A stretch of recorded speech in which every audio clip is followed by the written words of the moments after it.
As you can see, this is a 4S 16.8 volt BMS.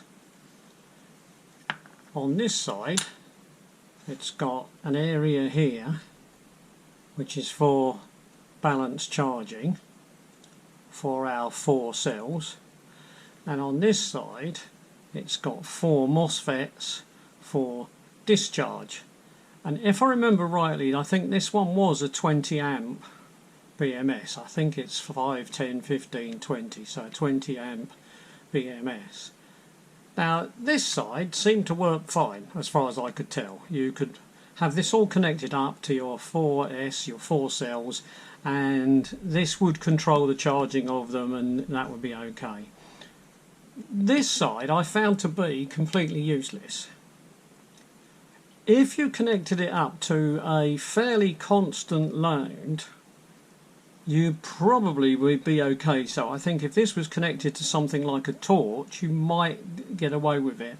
But as soon as this was connected to a power tool, which of course is what I wanted to use it for, you would pull the trigger, and I'm guessing the power tool would try to spike more than 20 amps. This thing would cut out and the power tool wouldn't work. It would sort of go ugh, fall on its face and not work. Or sometimes if you pulled the trigger really gently, the motor on the power tool would start up, and if it was a drill it would run reasonably okay, but if you suddenly pulled the trigger a little bit harder, again it would just grunt, fall on its face and stop.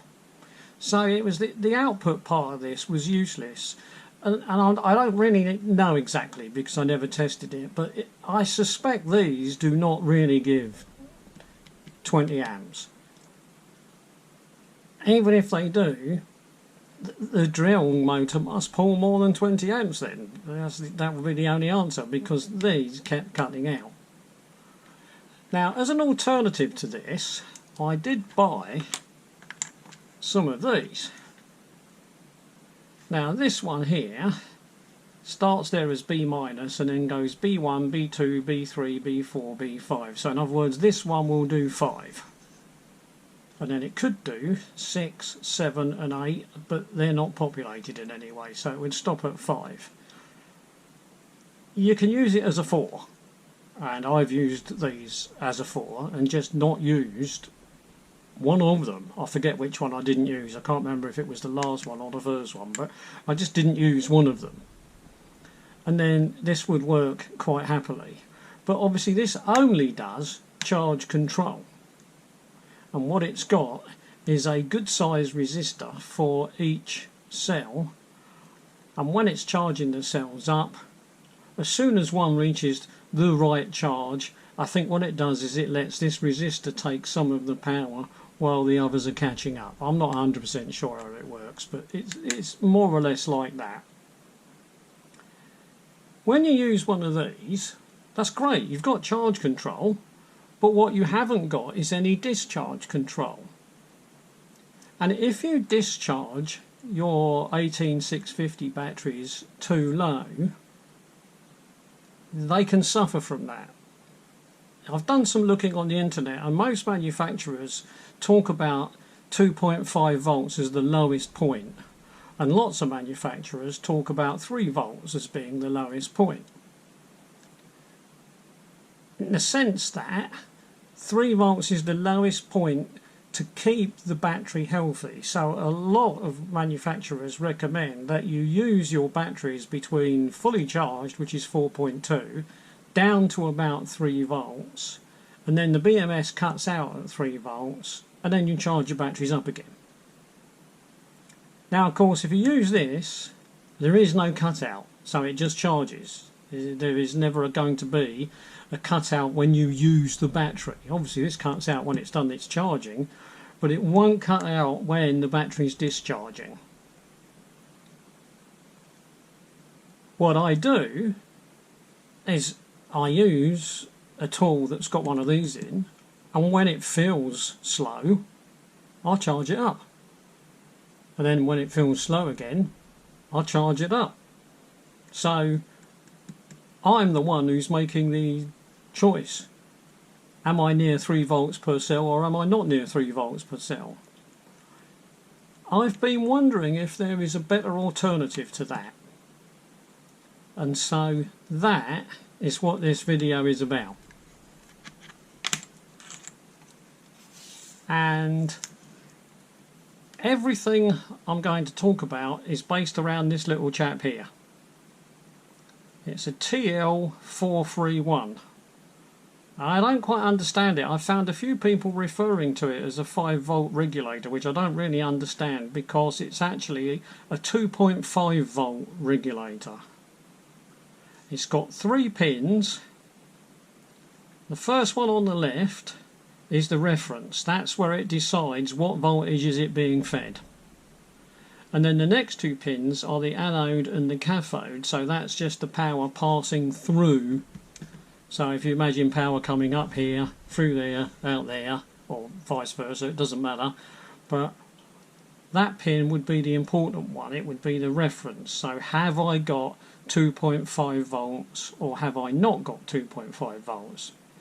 Now in this case, 2.5 volts is good and less than 2.5 volts is not good. More than 2.5 volts is fine, because more than 2.5 volts says that the circuit, whatever the voltage is in the circuit, is good to go. So you use the 2.5 as your reference. So it doesn't matter what voltage the circuit is within reason. So in other words, if you want to test a 5-volt circuit, you can, because 2.5 fits into the 5-volt circuit quite easily. If you wanted to test a 6-volt circuit, you could, because 2.5 fits into that circuit okay.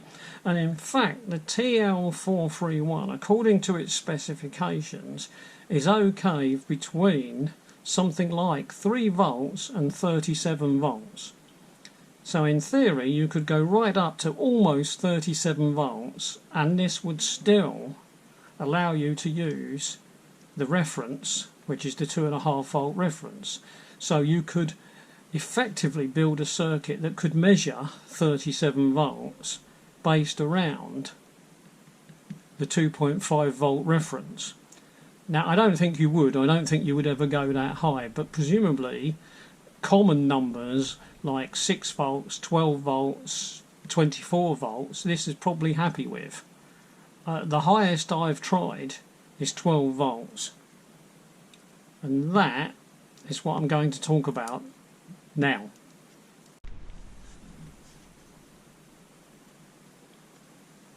This is my 12 volt circuit. I make no claims about this circuit, I found it on the internet.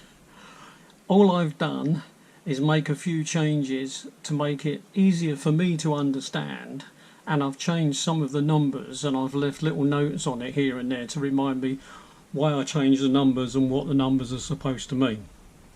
So that's all I've done. This is a sort of aid memoir for people like me who are not really electrical people. Right, what we've got is here is our TL431. So that's our little black thing there. And it has got reference, anode, cathode. And the anode goes straight to 0 volts, which would be the negative line. So the negative line, if you imagine a line going across here, that would be negative all the way across there. And positive in this particular example is 12 volts, so it would go all the way across there, and that point, and that point, they would all be joined to 12 volts. And so our 12 volt supply would effectively end up joined here and here, 0 and 12, or it could be here and here, or here and here. It doesn't matter, as long as you've got a 0 and a 12.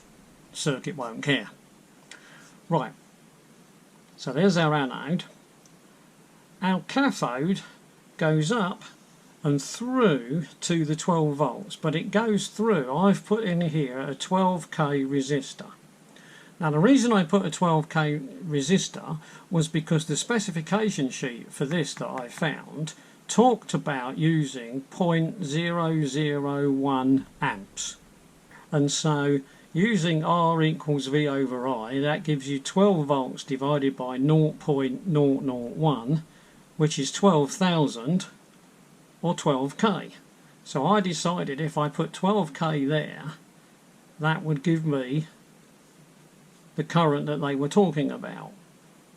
So we've got anode to naught, and then we've got cathode up there through the resistor, 12 volts plus. And then we've got our reference. Now our reference needs to be 2.5 volts. So between naught and that point going into the reference, we need 2.5 volts.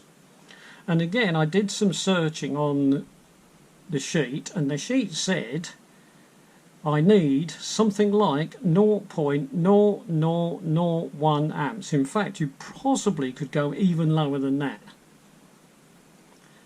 Now, again, if we use R equals V over I, we've got 2.5 divided by 0.001, which gives us 25,000, which is 25k. So to get our 2.5 volts here, we need a 25k resistor. Now, of course, we need to get rid of the rest of the voltage because we only want to put in here the 2.5 volts.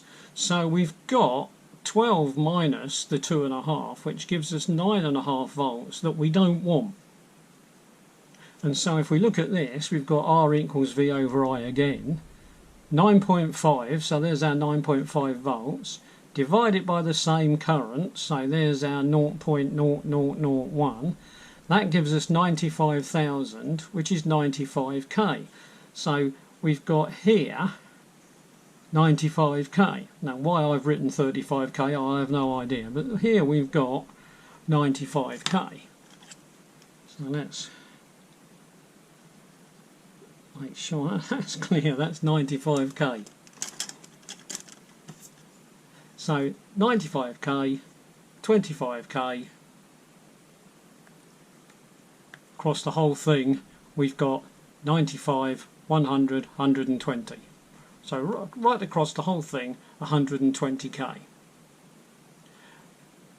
For those of you who haven't already spotted it, from here, through there, across here and over to there, we've got 12k.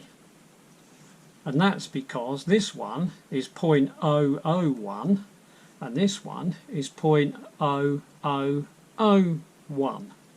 So this side ends up with 10 times bigger resistance than this side, simply because we're using a current 10 times smaller.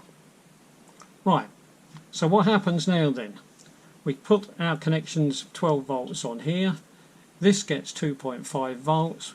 We have 2.5 volts go across into here, and then this thing decides, am I going to turn on or not going to turn on, and off it goes. Here I've got a tap 47k, 47,000 resistor. Now the only reason for that is to bring the current down to go into this transistor. When the voltage comes down here, around here and down here, it's effectively got to go through 12,000, 47,000, so we've got about 59,000.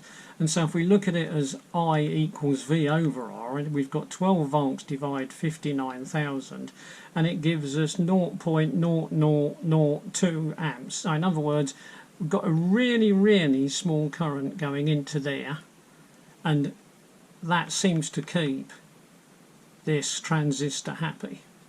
Now this transistor is an NPN transistor, and it's a common one. It's a BC547. Up here we've got the collector part, that's the base where we're feeding in. The collector is connected to 12 volts using a 1k resistor. We could put the 1k resistor, I think, this side. I don't think it has to be that side, but I've put it that side. And again, we've got I equals V over R, 12 divided by 1000, which is our 1k, so 0.012 amps, which is 12 milliamps. So we've got about 12 milliamps going through here, and 12 milliamps is not a bad value for our LED. So that's what I've done. I've put a note here. Our LED is going to get something like 12 milliamps. It's not that simple, because this has an effect on the voltage and the current as well, because it's a transistor and it's got to do something. It doesn't work by magic. So there is other numbers involved, but they're way too complicated for me, so I've not bothered with them. Right, so this comes in here then, switch that, allow the voltage to flow down here, through here, out to naught, and on its way through a red LED. And so the red LED will either be on or it won't be on. And so when this voltage is 2.5 volts above-ish, so in other words, if it was 2.6 and above, this should be off. And when this falls below 2.5 volts, this should be on. Don't confuse that 2.5 volts with the 2.5 volts or the 3 volts for the batteries. It's got nothing to do with that. We are detecting 12 volts. We don't care about 2.5 volts. This cares about 2.5 volts. We don't. We care about 12 volts. But you can see what will happen if I start off here with 16.8 volts, which is what I'm going to start off with, because I'm going to use 4S, 16.8. So I'm going to start off with 16.8 volts, which means that this voltage here is going to be bigger than 9.5 volts, and this voltage here is going to be bigger than 2.5 volts. And as the battery starts to go down, the 16.8 volts is obviously going to drop. 16, 15, 14, 13, 12. And when it gets to 12 volts, this should read 9.5 volts, and this should read 2.5 volts. And so at exactly 12 volts, if all the maths was correct and all the components do exactly what they're supposed to do, this should be right on the borderline of waking up. And immediately that goes below 12 volts, let's say it goes to 11.9 volts, the voltage here should drop a tiny bit, the voltage here should drop a tiny bit, and as soon as that voltage drops a tiny bit, this should suddenly wake up, power across to here, and turn the light on. So that is what I was trying to build, or at least what I'm trying to build. Now I'll show you what I've got. There it is.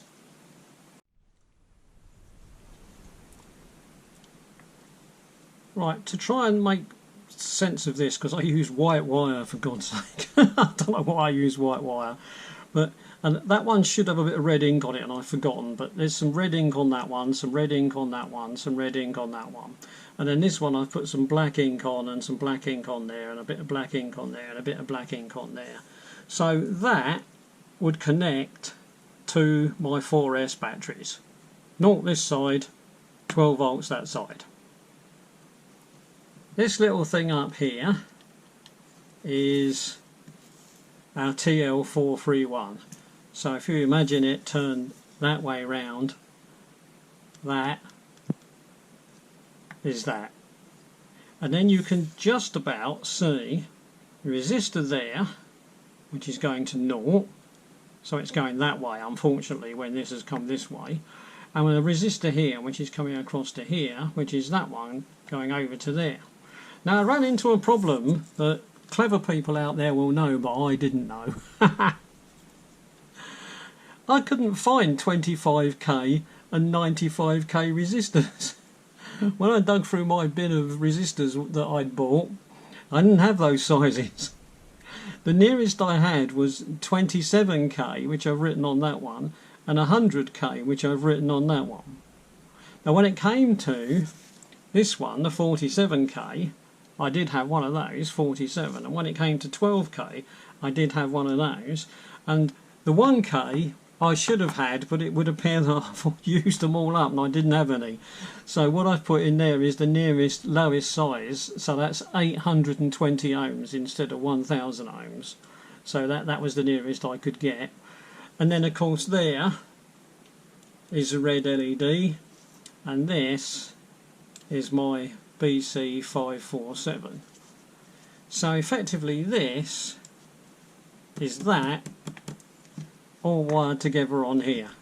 I would show you me putting it together one piece at a time, but it seems pretty pointless because it's like Lego really in some respects. I mean, you put that component in, so you've got your TL431, and then you just say to yourself, right, I'm going to need a wire which is going to become the reference, so that's that white wire there. I'll bring it over here, and then it will need to split into two resistors. So okay, so there's the split point, and then there's one resistor going to naught, and then there's the other resistor, and it goes to there, which then goes over to there to plus. So it's basically, this is a copy of that, just not 100% round the same way as that one is, but it's pretty much the same thing. It's just that if I try to turn it that way round, on here 12 is up there and 0 is here, and on here 0 is up there and 12 is down here, but that's just bad luck. If I turn it round that way, of course it would be okay, it would agree with it then. But now, of course, what's happened is that the things that are on this side are on that side. So, but I'm not going to take all this apart again. Now, the thing is, does it work? Right, hopefully you can see this. This is a power supply, and I put plus wire on there, which it won't grip.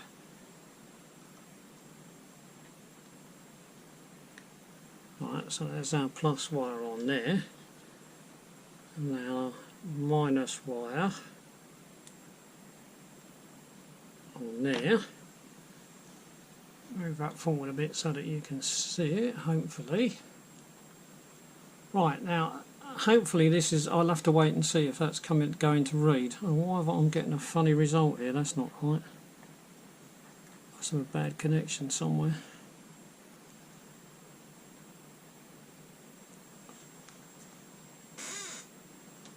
Right, hopefully you can read this. That says 16.8 volts.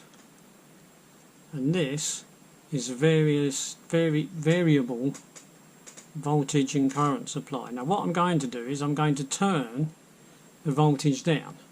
So 16.3, 16.2, 16, 15.9. Let's speed it up a bit. 15. 14,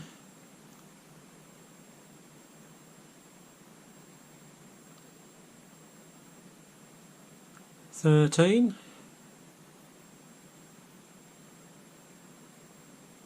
12.4.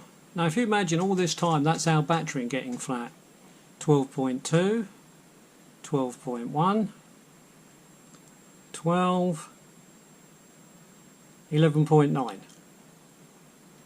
Red light comes on, so you're using your power tool, red light comes on, it's time to charge it.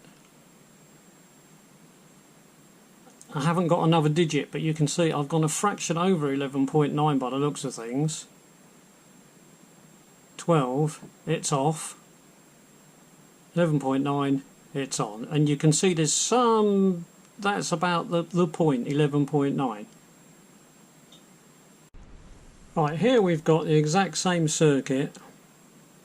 Everything's the same. TL431, same value resistors, 27k, 100k. I've even marked some of them on here so everyone can see. 12 volt plus at this end, 0 volt minus at this end. There's our red LED. There's our BC547. There's our 820 resistor, there's our 47k resistor. So it's exactly the same circuit, same components and everything. Currently on 13.4 volts, 12.8, well we know it's going to be about 12, don't we? So we go down 12.3, 12.2. Now remember, we know it triggers at 11.9, but you watch what happens now. 11.9, 11.8, 11.7, it triggers. Still reading 11.7 and it's out. So once we're nearer 11.8, but as soon as we get to 11.7, we're on. So I've got two identical circuits, but one triggers at 11.9 volts and one triggers at 11.7 volts.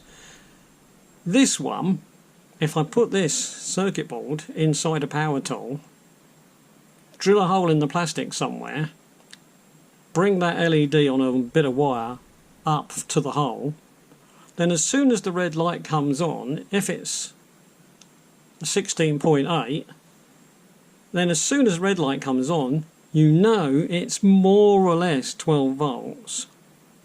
Time to charge it.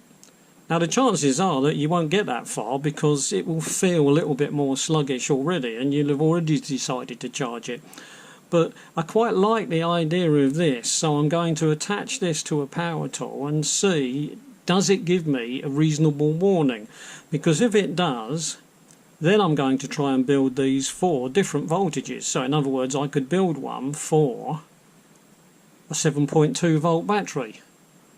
Give me a warning at 6 volts. I could build one for, say, a 12 volt battery. Give me a warning at 9 volts. So we could build these for all different voltages to warn us it's time to charge the battery. And I like that idea more than having a cut-off built into the machine that says, no, that's it, you can't do any more. Because if I'm at the top of a ladder and I've just put a row of screws in and I've got one more screw to do, and the drill refuses to work until the battery has been charged up, you just feel like throwing it across wherever it is you are. You just think, this is insane, I just want to finish one screw and I can't. Whereas of course with this I would be able to finish with one screw, because I could just say to myself, oh, I doubt putting in one more screw is really going to kill the battery, I'll just put one more screw in, job done. So this might be a far more sensible approach for me.